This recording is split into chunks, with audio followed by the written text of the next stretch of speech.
अब वो शिष्य को गुरु के साथ कैसा व्यवहार करना वो बताया गया है। सर्वतो मनसो संगम आदौ संगम च साधुषु दयाम मैत्रीम प्रश्रयम च भूतेष्वद्धा यथोचितम। उस भक्ति मार्गीय जीवात्मा को इस माया को पार करने का, इस अन्यथा रूपों को छोड़ने का, इस प्रपंच से मुक्त होने का उपाय गुरु के अलावा संभव नहीं है, असंभव है। ये तो हमने इतने 6 दिनों में समझ ही लिया है। तो वो कह रहे हैं कि ऐसे गुरु के पास जब आप जाओ, और सबसे पहली बात क्या कहा, जाना पड़ेगा। ये मत सोचो कि गुरु हमारे पास आके हमको सिखाएंगे, नहीं, आपको जाना पड़ेगा। और इसमें एक बात और भी खुलासा कर दिया कि गुरु के पास जाने का मतलब न सीडी से, न कैसेट से, न पुस्तक से, इन सारे साधनों से ज्ञान न लेते हुए स्वयं गुरु के पास। और एक बात तो सीधी है कि भाई एक प्रत्यक्षानुभव और एक परोक्षानुभव, उसमें अंतर है। आप जलेबी की फोटो देखें, जलेबी के ऊपर निबंध पढ़ें और सीधी सीधी जलेबी खाएं, इन दोनों चीजों में से आपको आनंद किस में आएगा? जरा जवाब तो दो। है पर भाई खाओगे, उसमें आपको जलेबी कैसे बनती है, जलेबी में क्या क्या डला है, उसके गुण क्या है, ये सब आपको समझ में नहीं आएगा। बोलो चलेगा? क्योंकि जलेबी की फोटो देखोगे ना, फोटो जलेबी से ज्यादा अच्छी होती है। जलेबी तो क्या चिकनी चिकनी, मक्खियां भी बिन बिन आ रही होंगी, पॉसिबल है। पर फोटो में तो आहा क्या एकदम लाइटिंग लगाई होगी, बढ़िया फोटो होगी। और उसका डिस्क्रिप्शन निबंध में तो जलेबी में मेहंदी का आटा पड़ता है, उसमें ऐसे खीरा उठाया जाता है, उसमें ऐसे ये डाला जाता है, इतने तार की चाशनी बनाई जाती है। उसको अगर सुबह सुबह 15 दिन गर्म दूध के साथ गरम गरम जलेबी खाई जाए तो आपका आधा शीशी का रोग मिट जाएगा। अगर जलेबी को दोपहर के टाइम इसके साथ खाया जाए तो ताकत बढ़ जाए। सब सारे गुण सब लिखे होंगे, पर उसका टेस्ट, उसका आनंद वो आप नहीं ले पाओगे। अब आपको क्या चाहिए, डिसाइड करके बताओ, किस चीज की भूख है? हैं?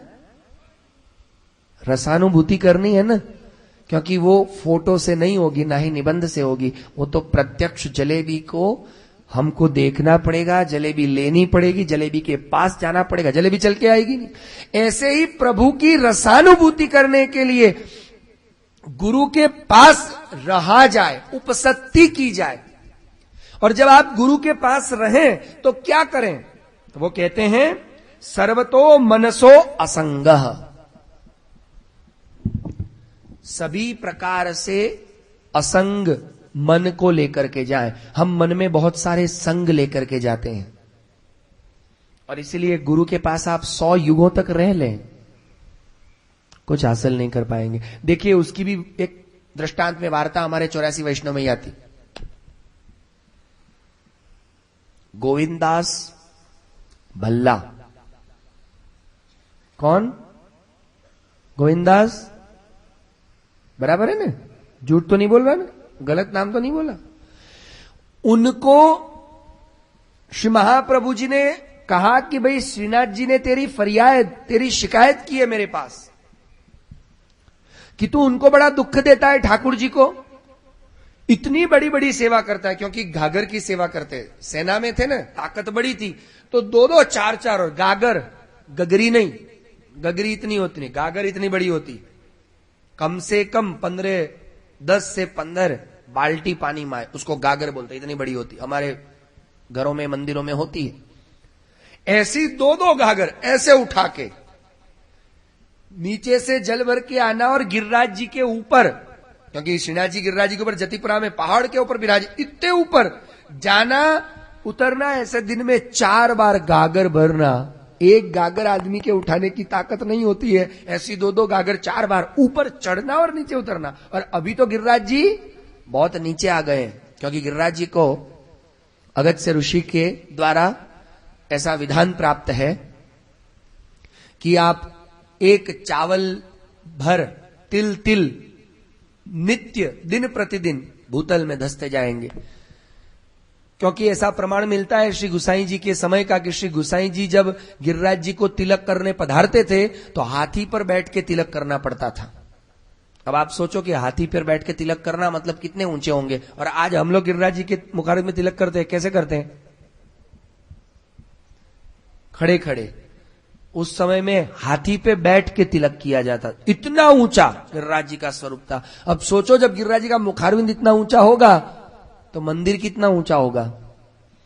इतने ऊपर चढ़ना, दो दो घाघर लेकर के और दो दो घाघर लेकर के नीचे आना, पर मंदिर में वो भोजन नहीं करते थे। तो श्री महाप्रभु जी ने कहा भाई तू गुरु के, और ये बता रहा हूं गुरु के पास आए थे। वार्ता मालूम है ना गोविंदास बल्ला की, कि गोविंदास बल्ला ने निर्णय किया कि मैंने बहुत संसार भोग लिया, बहुत समाज की सेवा कर ली, संसार की सेवा कर ली, अब सारा जितनी कमाई थी वो सारी कमाई लेकर के श्री महाप्रभु जी के पास आए और श्री महाप्रभु जी को कहा कि कृपानाथ गुरुदेव बस आज से आपके चरणों की सेवा करनी है, सारी संपत्ति आपके चरणों में बैठ। श्री महाप्रभु जी ने कहा नहीं, गलत बात, इस संपत्ति पर तेरा अकेले का हक नहीं है, तेरी पत्नी का हक है, इसलिए पहले इस संपत्ति के 2 हिस्से कर। वार्ता पढ़ी है ना, पहले इसमें से आधा हिस्सा तो तेरी पत्नी को दे के आ। तू नौकरी करता था, कमाता था, तब तक तो तू पैसा दे रहा था, तब तेरी पत्नी जी रही थी, तू सारा पैसा यहां ले आया, आधा पैसा अपनी पत्नी को दिया, पहले आधा है अब ला। तो उसने कहा कि मैं आपको देना चाहता हूं। श्री गोवर्धन धरण की सेवा में रखा और आधा गुरु को दिया।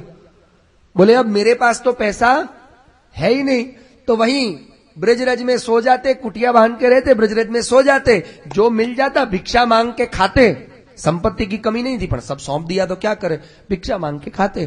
बोले बस गुरुजी अब आपके चरणों की सेवा के अलावा कुछ नहीं करना, रोटी तो मिल ही जाएगी। पर मंदिर में नहीं खाते थे। अब श्री महाप्रभु जी ने कहा कि भाई तुम खाते क्यों नहीं हो? तो गोविंदास बल्ला ने क्या जवाब दिया? बोलिए, जिन लोगों ने वार्ता पढ़ी हो बोलो। कि महाराज देव द्रव्य कैसे खाऊं? देव द्रव्य कैसे खाऊं? भाई मैंने अपनी संपत्ति श्रीनाथ जी को दे दी, मेरा पैसा उनको मैंने दे दिया, वो देव द्रव्य हो गया, और वही मैं रिटर्न लूं? एक बार दी हुई चीज रिटर्न कैसे लूं? देव द्रव्य भगवान को दी हुई। याद रखना, आप मन से भी जो संकल्प करते हो ना भगवान के लिए, वो आपने भगवान को दे दिया कहलाता है। फिर उससे आप हट नहीं सकते, और हटोगे तो फिर भगवान को लेना आता है। तो बोले मैं देव द्रव्य कैसे खाऊं? तो श्री महाप्रभु जी का ठीक बात, अच्छी बात कर रहा है, चल देव द्रव्य नहीं खाना, कोई बात नहीं, मेरे यहां भोजन कर। तो उसने क्या कहा? गुरु द्रव्य कैसे खाऊं? श्री महाप्रभु जी ने कहा तो सेवा छोड़ दे। क्यों सेवा छोड़ दे? क्योंकि दिखा कि उसमें घमंड है, शिष्य में अहंकार नहीं होना चाहिए। इसलिए सबसे पहली बात बताई, मनसो असंग। संग मतलब अपने विचार लेकर के मत जाओ, कोई पार्टी होके जाओ। ये कहते हैं ये देव द्रव्य है, ये गुरु द्रव्य है। श्री महाप्रभु जी ने समझाया कि जब तू सेवा कर रहा है तो तुझे खाने का हक है। हां, ऐसे ही मुफ्त या आप मंदिर में गए, मन हुआ और पैसा लेकर के पत्तल लेके खा ली तो गलत बात है, तो देव द्रव्य है। पर तू सेवा कर रहा है, तूने सारी संपत्ति दे दी, तेरे पास कुछ नहीं है, तब तो तेरा कर्तव्य है, श्रीनाथ जी तुझे खिला रहे हैं, और फिर भी तेरा मन नहीं मानता तो मेरे घर खा। तो बोलता है नहीं, आपके घर गुरु द्रव्य होता है। मतलब अहंकार। और उसका परिणाम क्या आया? सेवा छूट गई, गुरु से विमुख हुए, और जिस पर गुरु नाराज हो जाते हैं उनकी हत्या हुई। अपमृत्यु, उद्धार न होना, अपमृत्यु। गुरु की नाराजगी इसलिए कहा कि जब भी गुरु के पास जाओ असंग होकर के जाना। असंग, असंग मतलब गुरु कहे सो कीजिए और न कीजिए काम, जो कहे अपनी खोपड़ी मत लगाइए, असंग होने का मतलब। और असंग का मतलब यह भी है कि अपने पति पुत्र परिवार संसार मैं मेरा, ये जो कुछ भी है मैं मेरा नहीं, ये सब छोड़ दीजिए, और मैं मेरा के साथ साथ में मैं अपने आप को भी छोड़ दीजिए। आ रही ना बात समझ में? फिर उन्होंने कहा पर ये आप आपके मन में यह भाव कब आएगा? गुरु के पास असंग जाना है, गुरु की प्रपत्ति करनी है, गुरु की शरणागति करनी है सबसे पहले। पर वो शरणागति होगी कैसे? उसके लिए संगम च साधुषु, भगवदियों का सत्संग करें। कितनी मस्त। अब बोलो एकादश स्कंद कैसा है? हमें जीने का तरीका सिखा रहा है। अगर ये सीख लेते तो आज हमारी भक्ति शायद 2 सीढ़ी ऊपर होती, पर फिर भी क्षमा करिएगा 2 ही अध्याय हुए हैं। अभी भी ब्रह्म भाव प्राप्त करने में 3 अध्याय बाकी है, और हमें ब्रह्म भाव नहीं चाहिए, हमें तो कृष्ण योग प्राप्त करना है, और वो तो 6ठे अध्याय से प्रारंभ होगा। उद्धव गीता जिसे कहते हैं, भगवान कृष्ण ने उद्धव जी को दिया हुआ ज्ञान, एक वैष्णव को कैसे जीना चाहिए। तो उन्होंने कहा संगम च साधुषु, अपने प्रभु के प्रियजनों का, साधु पुरुषों का संग, सत्संग करो, क्योंकि वो संग करके आपको सद्बुद्धि की प्राप्ति होगी। वो आपको बताएंगे। भाई सीधी सी बात है, हम जब कहीं पहली बार कोई जगह जा रहे हैं, आप बैंक में नौकरी लग रहे हो पहली बार, तो आपके पहले जो सीनियर होगा, जो आपको हैंडओवर करेगा सारा सामान, कुर्सी, वो आपको सिखाएगा कि नहीं सिखाएगा? भाई देखो ऐसे हैं, और फिर वो 2-4 टिप भी देगा। सिखाएगा काम, पर 2-4 टिप देगा जो उसमें आती नहीं है, पर फिर भी टिप देगा। क्या? देख भाई, ये कुर्सी आज से तेरी, ये चाबी आज से तेरी, ये टेबल तेरा, ये फाइल ऐसे ऐसे करना, और अब मैं तुझे टिप दे रहा हूं, अपना मैनेजर है ना, उसको ये चीज नहीं पसंद है। हाँ, और है ना, अगर तुझे प्रमोशन करना है तो मैनेजर नहीं, मैनेजर के ऊपर वो उसको एमडी को हाथ में कर लिया, उसको अपना बना ले, और उसको है ना समोसे पसंद है, और रोज समोसे ले आना, देख तेरा काम हो जाए। ये टिप है उसकी पर्सनल। ऐसे भगवदीय लोग आपको भक्ति तो सिखाएंगे, साथ साथ में भगवान को क्या पसंद है और गुरु को कैसे अपना बनाया जाए उसकी टिप भी देंगे। समझ नहीं आया? क्योंकि वो रह चुके हैं, वो उनको अपना बना चुके हैं, भगवदीय बना चुके हैं। इसलिए पहले सत्संग करिए। फिर उन्होंने कहा गुरु के पास रहते हुए दया मैत्री प्रथमम भूतेष्वद्दा यथोचितम, दयावान बनकर के, मैत्री के स्वभाव वाला बनकर के तुम गुरु के पास जा रहे हो, तो गुरु के साथ और भी जो लोग रह रहे हैं उनके साथ तुम्हारे मन में दया और मैत्री का भाव हो। घमंड का या प्रतिस्पर्धा का भाव नहीं। मैत्री मतलब प्रतिस्पर्धा, और दया मतलब अहंकार रहित भाव। तुम्हारे साथ कोई दूसरा शिष्य भी पढ़ रहा होगा, तो उसके प्रति प्रतिस्पर्धा का भाव ना हो। और सिर्फ इतना ही नहीं, भागवत जी कहते भूते श्रद्धा, किसी भी प्राणी मात्र के प्रति गुरु के पास जाने के लिए कौन सा सामान लेके जाया जाए? सबके प्रति दया का भाव, मैत्री का भाव, सबके प्रति। शौचम, अब मैं ज्यादा गहराइयों में नहीं जा रहा, सिर्फ थोड़े थोड़े अर्थ बता रहा हूं। सिंहावलोकन, शौचम तपस तितिक्षाम मौनम स्वाध्यायम आर्जवम। शौच बाह्य पावित्र, आंतरिक पावित्र, और सिर्फ बाह्य आंतरिक में शरीर का और मन का ही नहीं, वाणी विचार और व्यवहार तीनों भी आ जाते हैं उसमें। पावित्र लेकर के जाए। गुरु ने शायद किसी एक शिष्य पर ज्यादा कृपा करी और आप पर शायद थोड़ी कम कृपा आपको लग रही है, तो गुरु के प्रति मन में कुभाव न लाएं, और दूसरे शिष्य अपने साथीदार भक्त के प्रति प्रतिस्पर्धा या ईर्ष्या का भाव न लाएं, क्योंकि यही पवित्रता है। आपके मन में किसी के लिए ईर्ष्या और गुरु के प्रति कुभाव आया और ये अपवित्रता प्रारंभ।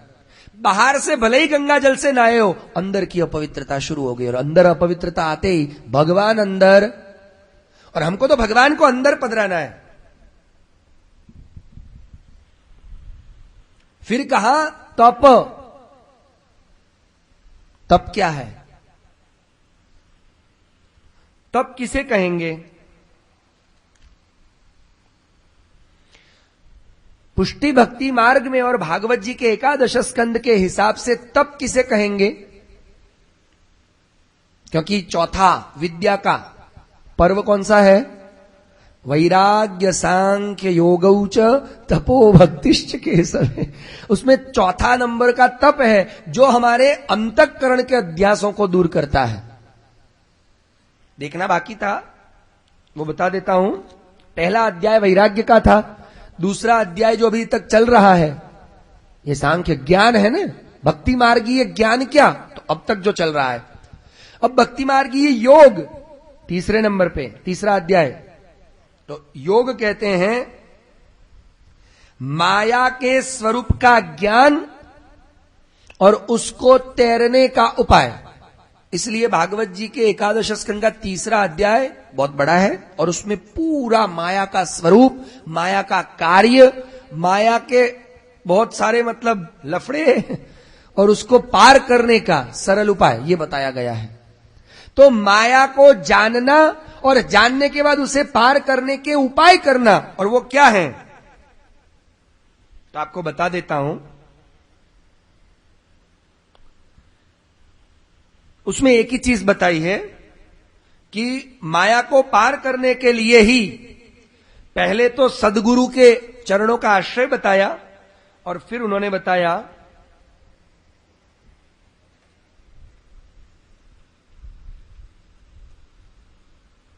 अनन्य आसक्ति पूर्वक यजतीश्वरमात्मानम अचिरान मुच्यते हि सह। अनन्य भाव से गुरु, हरि और वैष्णव इन तीनों की सेवा करना। और सरल उपाय, अगर माया को तरने का मतलब माया को पार करने का उपाय जानना हो, श्रीमद् भगवद गीता 7वां अध्याय।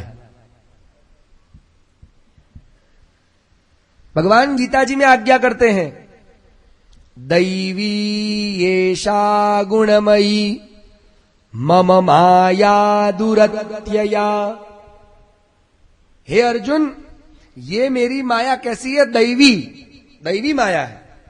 मम माया, मेरी है।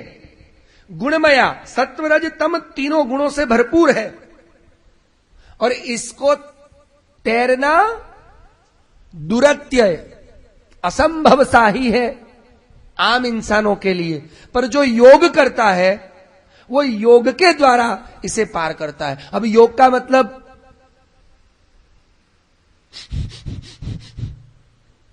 कपालभाति,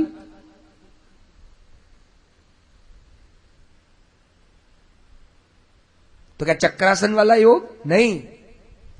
भगवान नीचे की लाइन में कहते हैं इसको कौन से योग से तरा जाता है, कौन से योग से इस माया को तैर जाते हैं?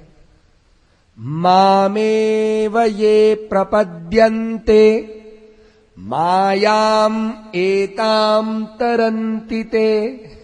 अब योग का योग मतलब समझे, भगवान में अनन्य शरणागति की सिद्धि होना, भगवान के हो जाना। मामेव ये प्रपद्यन्ते, माम एव, यहां एवकार का प्रयोग है। अभी तीसरा अध्याय इस बार आ नहीं रहा, इसलिए अब मैं कैसे समझाऊं, इसलिए संक्षेप में बता रहा हूं। माम एव, मेरे अकेले के ही जो शरण में आता है और मेरा हो जाता है वो इस माया को पार कर जाता है। ये योग है भक्ति मार्गीय भागवत धर्म का। तब क्या? तो तप कहते हैं, भक्ति मार्गीय तप है जिससे हमारा अंतःकरणाध्यास दूर होगा। और चौथा अध्याय है वो, तो उसमें कहते हैं सर्वदा भगवद कथा श्रवणम तपः।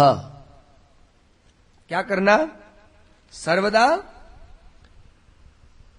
इसलिए चौथे अध्याय का वो वाक्य, यथा यथात्मा परिमृज्यते सौ मत पुण्य गाथा श्रवणाभिधानै।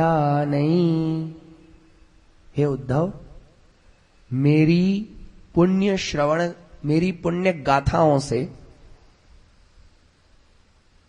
जो कहकर रस प्रचुर मेरी पुण्य गाथाओं को कहकर और जो श्रवण करके तृप्त होता है, वही इस अंतःकरण के अध्यास को दूर कर जाता है।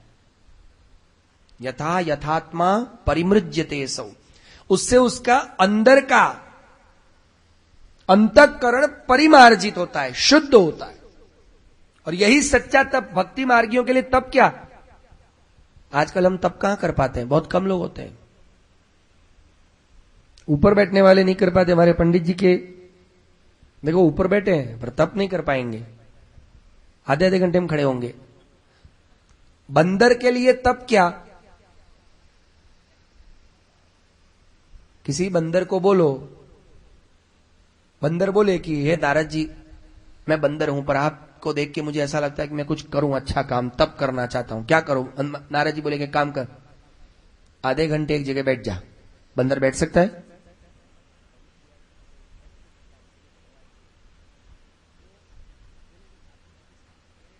तो बंदर की तरह शरीर और मन का और विचारों का उछल कूद करना, शांत हो जाए, यही सच्चा तप भागवत जी कहते हैं। और सिर्फ श्रवण करना ही नहीं, श्री महाप्रभु जी के शब्दों में भक्तिवर्धिनी ग्रंथ को पुनः याद करिए। श्री महाप्रभु जी आज्ञा करते हैं, त्यागात श्रवण कीर्तनात्। देखिए, आप लोगों को तप करना हो, इतनी गर्मी में तप करके खाना खा के सीधे आ जाते हो, अब बस जो ऐसे बैठे बैठे कुछ भी होता हो, पांव दर्द देते हो, फिर भी अब वैसे समय भले ही 5 बजे का हो, पर महाराज जी ऐसे हैं, कभी 6 कभी 6:30, ठिकाना ही नहीं महाराज जी का। तो कभी लाइट चली जाती है, कभी गर्मी के कारण शरीर तपता है, पर ये तप करने के लिए आप घर छोड़ के आए ना, तो सबसे पहले त्याग को तप का है। घर छोड़ना, कोई अपना सुख छोड़ के आया होगा, सोने का, आराम का, कोई घर की चिंता छोड़ के आया होगा, कोई कुछ काम छोड़ के आया होगा। तप क्या है? त्यागात, प्रभु के विषयों के अलावा अन्य विषयों का त्याग, वो तप है, सबसे पहला तप। जब आप भागवत कथा सुनने बैठो,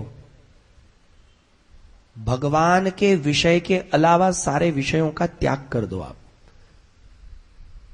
और जो भी विषय हो, संसार के विषयों का त्याग। फिर कहते हैं श्रवण, उन लीलाओं के, कथाओं के एक एक शब्द में कृष्ण को अंदर पधराना, यह श्रवण है। और कीर्तन, क्योंकि श्रवण, श्री महाप्रभु जी सुबोध जी में समझाते हैं कि श्रवण करने के लिए तो प्रॉब्लम है। क्या प्रॉब्लम है? ये श्रवण जब भी आपको करना होगा, दूसरे की जरूरत पड़ेगी। श्रवण करने के लिए एक वक्ता की जरूरत पड़ेगी, कुछ साधनों की जरूरत पड़ेगी, तो फिर भी वो तप है। पर अगर श्रवण न हो सके, ऐसी स्थिति हो, तो क्या करना? कीर्तन। क्योंकि कीर्तन के लिए किसी की जरूरत नहीं है, आप अकेले काफी हो।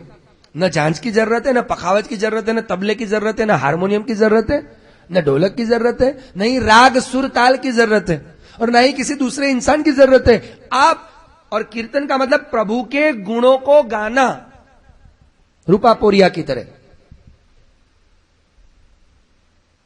यह कीर्तन है। आप स्वयं भागवत पढ़े, घर बैठ के पढ़ने के लिए किसी की जरूरत है? तो समझिए,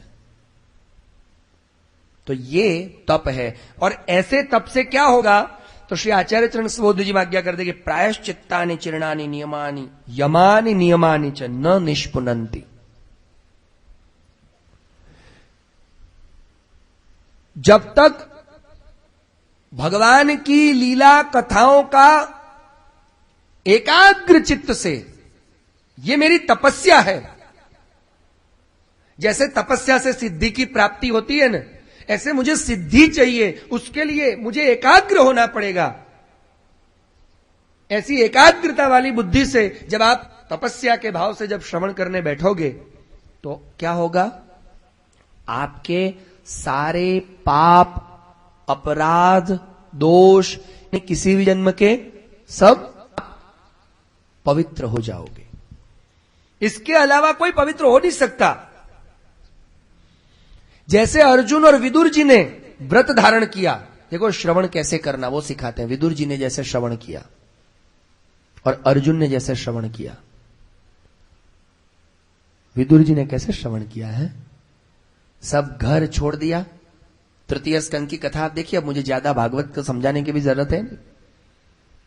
पहले तो उद्धव जी के पास श्रवण किया और फिर जैसे पता चला कि मैत्रेय जी को मेरे प्रभु ने कोई संदेश कहा है मेरे लिए, दौड़े सब छोड़ छाड़ के, न घर की याद रही। तभी तो उनको कहा ना, कपिल देव जी ने क्या कहा कि मदर्थेर्थ परित्यागो भोगस्य च सुखस्य च। मुझे वो मेरा भक्त बड़ा प्रिय है जो मेरे लिए भोग और सुख का त्याग करे, अपने सगे संबंधियों का त्याग करे। वो मेरा भक्त सबसे श्रेष्ठ, वो विदुर जी। न संसार की चिंता, न शरीर की चिंता, न खाने की चिंता, सब छोड़ छाड़ के पवित्र होकर के बैठे। ये तप है। तप समझ में आया। और ऐसे तप से ही हमारा अंतःकरण शुद्ध होगा। अभी इसमें बहुत सारी बातें हैं, पर अब वो अभी हमको सिर्फ मेरा एक ऐसा भाव है कि भले पांचों ही अध्याय एक एक श्लोक पढ़ पढ़ के पूर्ण नहीं हुए तो क्या हुआ, संक्षेप में ही उन पांचों का कुछ सार लिया जाए। इसलिए चौथा और अब ये पांचवा अंतिम, अविद्या के 5 पर्वों को नाश करने वाले विद्या के 5 पर्व, जिसमें वैराग्य हमने देखा, सांख्य अब तक देख रहे थे, अभी हमने योग भी देखा, तप और अंतिम भक्ति। भक्ति किसे कहेंगे, 5वें अध्याय में भक्ति का बड़ा सुंदर स्वरूप समझाया है। और श्री आचार्य चरण भक्ति को एक ही शब्द में व्याख्यायित करते हैं कि भक्ति माने क्या। भक्ति माने क्या, तो के सर्वदा सर्वभावेन भजनीयो व्रजाधिप स्वस्यायमेव धर्मो हि नान्यक्वापि कदाचन। स्वस्य अयमेव धर्मः, सर्वदा सर्वभावेन भजनीय व्रजाधिप। किसका भजन, किसी अवतार का, किसी देवता का नहीं, व्रजाधीप श्री कृष्ण का सर्वदा। सर्वदा का मतलब नहीं, हमेशा नहीं। सर्वदा की व्याख्या श्री महाप्रभु जी ने स्वयं दी है। सर्वदा का मतलब जब तक सांस अंतिम चल रही हो तब तक, अंतिम सांस बाकी हो तब तक आप क्या करते होने चाहिए, सेवा। सर्वदा सर्वभावेन भजनीय, उसकी सेवा ही। स्वस्य अयमेव धर्मः, वही हमारा भक्ति धर्म है। हमारी भक्ति क्या, तो 5वें अध्याय में यही बात संक्षेप में समझाई गई कि भाई जो ऐसे नहीं करता है, न भजंती अवजानंती, और भजन को भी नहीं जानता है, स्थानाद् भ्रष्टा पतन्त्यध, अपने स्थान से च्युत हो जाता है और आखिरकार पतंती अध, नरक में वास करता है। और इसीलिए एक ही मात्र भक्ति है, हर एक प्रकार से पूर्ण रूपेण एकमात्र अपने नंद नंदन यशोदोत्संग लालित जिस रूप में आपके सामने आए हो, उनका अनन्य भाव से भजन सेवन ही हमारा एकमात्र इति कर्तव्य है। ऐसे ये तप और भक्ति बताया।